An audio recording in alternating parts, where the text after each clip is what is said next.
So last night saw the end of the 2025 NBA draft with the conclusion of the second round. And one thing that really was interesting to me was how the new CBA and the second apron has really shifted how teams approach different contracts and second round picks. A new rule is that at a certain point in the draft, I'm not even quite sure which point, I think it's around the 50th pick mark, every single selection after that, the player will be a two-way player.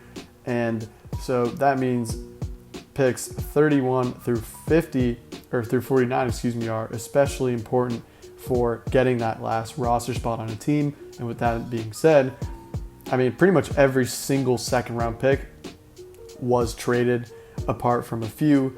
Some of them were traded multiple times. And so with that and having another day to prepare, there's a lot more strategy that goes into the second round. I was listening to Orlando Magic GM Jeff Wellman talk about this. With that full extra day, there's a lot more planning, strategy, phone calls, and GMs really trying to posture their way into eventually getting their guy. And now there is significantly more agent involvement than there has ever been, because they're also in these conversations and they're saying, don't draft me. I would rather be in this position to negotiate for a better spot. I'd rather be on this team instead of that team. And so the second round is a lot more convoluted than it's ever been. And as someone who is a fan of the draft, it makes for a lot more fun as well, a lot more to dig through, a lot more to understand. And obviously, a classic element of the end of the second round is the instant Shams notifications of every player that had pre-existing undrafted free agent deals that were meant to be signed, who likely told teams not to draft them so they could go to a preferred destination. And so, as we saw in this draft, a lot of that happened. And I'm going to go through, just like I did yesterday, through my first round, winners and losers. I'm going to talk about some teams that I think made good moves, and then I have one team at the end that I think made a couple moves in the second round with undrafted free agents that I don't necessarily agree with. So with that being said, let's talk about some teams. Okay, so in my opinion, the Suns are easily the biggest winner of the second round, and I'm a really big fan of what they were able to put together in terms of a full, complete draft. But when you look at the second round, they were able to make some trades to find two players that I personally think can make an impact right away for them.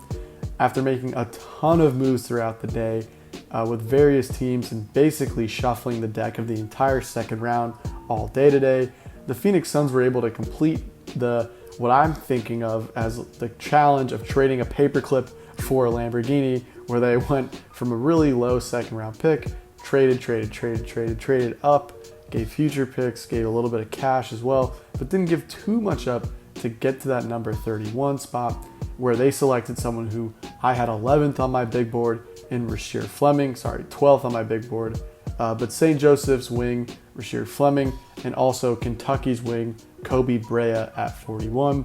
And for starters, I love what both of them can bring to the Suns, and I love what the Suns did here just as a matter of principle, finding undervalued talent in the draft, since personally, like I said, I had Fleming at 12th on my board and Brea at 30th compared to where they were drafted at 31st and 41st. So they were able to get a lot of value there. And, there's clearly a rift between my personal thoughts and the opinion of them around the league. But as for what these guys were able to do right away, in my opinion, when you're looking at the second round, you're trying to find role players, people who can try to scratch the rotation. But I think both of them will be competitive for a rotation spot right away, especially Fleming having a better opportunity than Kobe Brea. And so as for what I think they'll be able to contribute, both of them will see the floor because of their shooting. Fleming, for example, as a 6'10 wing with a 7'6 wingspan, he's basically a 3-and-D player in a center's body, and he's going to have to get better when it comes to being a connective piece and having a higher basketball IQ and a better feel for the game. But I think being in Phoenix is a good opportunity for him as someone who doesn't have to do much with the ball in his hands.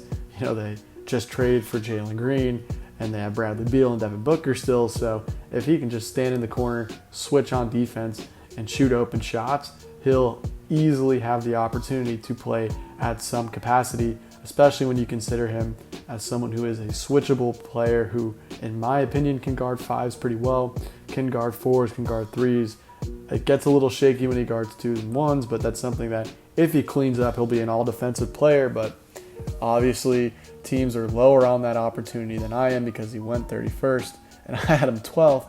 But in general, his ability to be a jumbo power forward will allow him to seamlessly integrate in a team that does not need any more ball handling. And so I think even though this is a deep roster, they have guys like Royce O'Neal, Grayson Allen.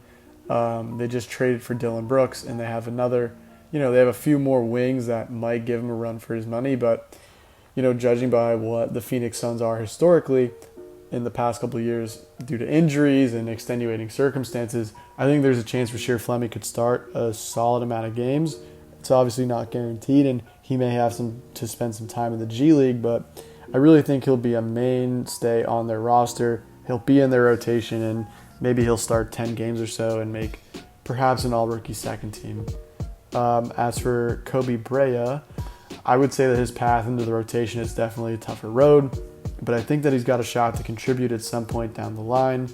And as a pure shooter, with some of the best percentages in this entire draft, as someone who shot 47, 45, 91, I feel like he was a no-brainer for any team to take, and I was disappointed that he didn't go earlier, of course, and I think there probably were better fits for him around the draft, especially in the second round with teams who could have used a guy like Kobe Brea.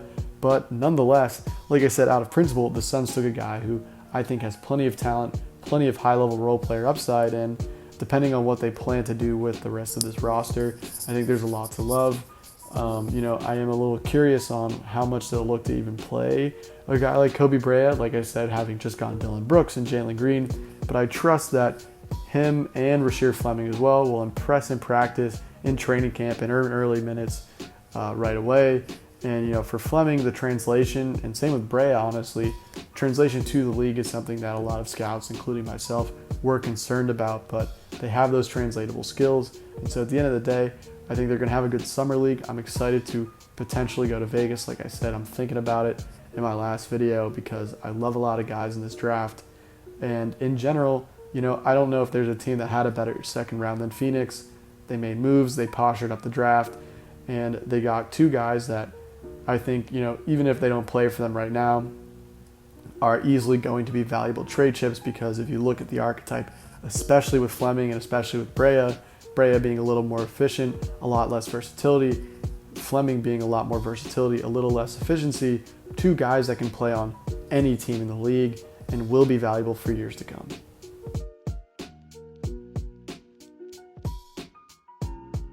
Okay, so my second winner of the second round in this draft is the Orlando Magic. Having traded up from the 52nd to the 32nd pick, they used that selection to take Noah Penda, and not only am I in love with the fit for them, but once again, they were someone who were able to extract value and notice someone that I think was undervalued in the draft. I had him 20th on my board and they got him at 32, and I think Noah Penda will slide right in with that coach Jamal Mosley system in Orlando as a defensive wing who can't quite shoot yet but is a connective piece. I mean, he is a classic Orlando Magic player, and I think something that excites me for Noah Penda is that ability for him to come in right away. Obviously, the shot's going to need to be better, but he can truly guard 1 through 5 in my opinion, which I think is super unique, and not many players, if any, in this draft can say that. And he's a great passer, awesome feel for the game, insane hustle player, and for a team like Orlando that's looking to compete now, this was the right type of pick, and it was good for them to trade up to 32nd because they're going to get a first round pick on a second round contract, and so there's a lot of different things that they can do with that, and I truly think he'll be a rotation player coming in, and honestly, after seeing him come with Orlando, makes me want to change what I had as for his ceiling, his average, and his floor, but obviously I can't do that because the draft already happened, and I would never change my big board after the fact, but I think Orlando is one of the best situations for him. I think there isn't a lot of pressure for him to come in and contribute right away if he isn't ready. But personally, I do think he's ready. And as you watch the clips, think about how he'll be able to sub out guys like Franz Wagner, Paolo Banchero, or even play the 3 or the 4 in like a hybrid of a big / small lineup, as oxymoronic as that sounds. Maybe with Paolo at the 5, Franz at the 4. Penda running a 3-4 depending on how things go. And I think there's a lot to love, like I said. And judging by how things might work out for Orlando this offseason, where they could be losing Caleb Houston, they could be losing Mo Wagner, probably not going to lose Mo Wagner, but there's a little bit of uncertainty around what their big situation looks like. Noah Penda will be great, high IQ, like I said, unique player, potentially an all-defensive type of candidate, and he is the classic type of player that Jamal Mosley will not hesitate to throw in a game at any point throughout the season. So even though Dallas didn't have a selection in the second round, I still have them as my third winner of the draft because they were able to take Ryan Nembhard on a two-way contract as an undrafted free agent. And I think he is the perfect fit for what they need, especially with Kyrie out. They need a table setter. They need a guy who's going to be able to handle the ball, be a high IQ guard, and run the offense. And so I think before Kyrie returns from his torn ACL, if he returns at all this season, Ryan Nembhard can slide in, maybe not in a starting role, but in some type of rotational role and be someone who is simply a very high IQ pass-first guard. And with a bunch of mouths to feed in Dallas with not a lot of playmaking and creation, I actually think he may even start some games for them and really be a valuable player. And I had him 37th on my board and marked him as one of my guys in the draft, which I'd probably take around 5 to 10 players each draft that I really want to commit to, being overconfident in them. For example, Kobe Sanders to the Clippers was one of them in the second round. Noah Penda was one of them, and Rasheer Fleming was one of them. So he's in that class of guys for me that I really just do think will find success in the league, and especially since he's been able to go to Dallas, I think he'll have the opportunity to spend a lot of time out of the G League, even though he's on that two-way contract. And I think given the roster Dallas has, they'll be able to hide a lot of his defensive shortcomings because obviously Nembhard is around 5'11", and so there is going to be a bit of a discrepancy there on the defensive end, especially since he's not a super explosive athlete and isn't very strong. But with some of the lineups they'll be able to put together, even if, he's not great at the point of attack, gets blown by, not great at gaps, they'll have plenty of players like Cooper Flagg, Anthony Davis, Derek Lively, Daniel Gafford, Najee Marshall, just a bunch of players who can help cover up those shortcomings and honestly really accentuate what he does well. And I think he loves to make the winning play, super unselfish, and with, like I said, plenty of mouths to feed. Great value by Dallas. Can't wait to see him play in Summer League with Cooper Flagg. And I really think this is the best two-way signing of the entire undrafted free agent class. And I'm honestly pretty proud of Nico Harrison for a great breadth of competency in this moment. Okay, so my one loser of the second round is the Philadelphia 76ers. They selected Janai Broome, 35th overall. And to be honest, if they were looking for a center, I would have recommended they take Maxime Reynaud out of Stanford. I think he is a much better prospect than Janai Broome. He's younger, better shooter, better defender, and just generally projects to be an NBA player a lot more than Broome does. Not only that, but I don't think Broome was really a competitive pick at that 35th spot. My assumption of what happened is if they were looking for a big, they probably wanted Ryan Kalkbrenner out of Creighton, who ended up going a pick before, and then probably what happened was they were in a scramble to try to figure out who they were going to select and just pick Janai Broome. Maybe they were down to them too, but I really value what Maxime Reynaud brings over Broome, and for Broome as being a below-the-rim, old college center who can't really shoot and doesn't have a lot of defensive upside, he fits that archetype of an Oscar Tshiebwe, of a Luka Garza, of a Drew Timme, who are all high IQ, valuable players. It's just the athleticism and the body type doesn't really match from the transition from college to the pros. And so I would have loved to see them take Maxime Reynaud instead. And then they signed Hunter Salas on that two-way undrafted free agent deal. And, Hunter Salas probably was someone who was expecting to get drafted by many accounts and someone that I had in my top 60, but I was pretty low on him even though he was in my top 60. And as an inefficient, do everything on his own type of guard, I think he's going to spend most of his time in the G League And, you know, maybe he develops into something, maybe not. I mean, I think signing a guy to a two-way contract is pretty low commitment, but in general, I just wasn't a fan of that selection. And I think they probably could have used that extra two-way spot on maybe a guy who is already in the G League perhaps, or another guy coming out of that second round like Vlad Golden, if they were still trying to find that center replacement who ended up getting picked up by the Heat.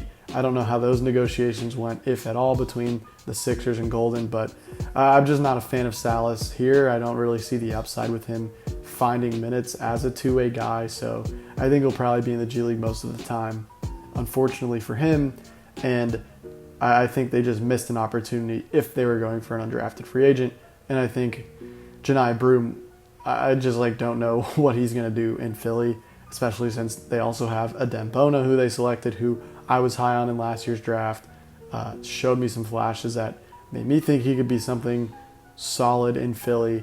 But in general, I just wasn't a fan of what they did in the second round.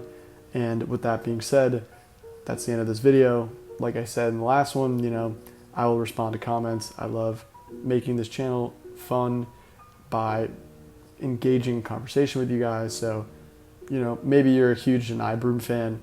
Let me know if you think I'm wrong. I am not going to think that I'm always right about everything. I've been wrong plenty of times in the draft. That's the point of the draft. I'm not afraid of a tough conversation or a little debate. So, you know, let me know what you think.